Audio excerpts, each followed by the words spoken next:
Hi everyone, welcome to another exciting video about AI. Today I'm going to talk about something truly groundbreaking, Adobe Firefly.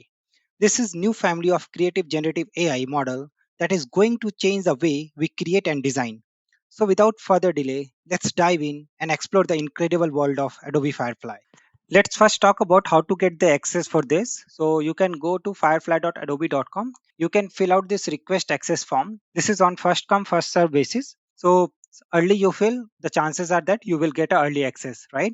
You can also join the Discord server to get the updates. So let's see how this text to image works. So you have this prompt option where you will provide a prompt like pets reading a book in a magical forest. Click on generate and it will provide you 4 images. It's just like mid journey, but here you have this content type where you can select, and everything you select will be added to your prompt section. You have this aspect ratio where you can change and it will change the image dimension along with the new images. Other thing is like styles do you have, you can go ahead and select different kind of styles. You can change the effects. So you can see at the bottom here, everything you are selecting from the right side is getting added to the prompt section. Once everything is done, you can click on the generate and it will generate another images. Now you can click on show similar images and it will create the images out of that selected one. Let's have a look at another amazing features, that is text effect, where you can get a different kind of textures or effects on your text, which was not possible in Midjourney. So here you can provide your prompt and you can provide the way it should look. Apart from that, you will have this text effect where you can select multiple effect, and even you can even select the font. You can change the background of the image, and you have some sample effects. Let's have a look at some of the images from the gallery. Once you hover on the image, you should be able to find a prompt here. So look at this image. This is really cool. A bee sitting on a dahlia flower in a in the moonlight concept art. So these images are really cool, and I think this is really powerful.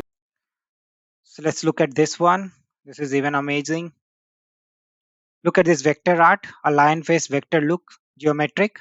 So it will be easy to create logos and other stuff using this tool, I believe. Let's have a look at this one. This is really cool.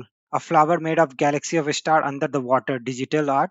This is really cool, right? This is like a double exposure, portrait hyperrealistic photo. This is even cool. Look at this car, futuristic car inspired by Mantis. This is amazing. So apart from these two tools which we have seen, there are other tools which will be coming like recolor vectors, then in painting, personalized result, text to vector, extended image, 3D to image, text to pattern, text to brush, sketch to image, and text to template. Let's have a look at some other things which we expect from this tool. So you can select the image part and you will be able to generate a variation of that. You can even generate context aware images from this by just providing the prompt, and it's easy to create logo. Now you have this like text image, you can just select that and create a vector image out of that, and you should be able to go ahead and create logos like this. Apart from that, it is able to edit videos. So let's turn this scene into snowy scene, and now you can play the video out of that. It is able to generate 3D modeling as well. So let's have a look here. This is super amazing, right? That's all for the day, guys. If you like the video, hit the like and subscribe button, and see you in the next video. Thank you.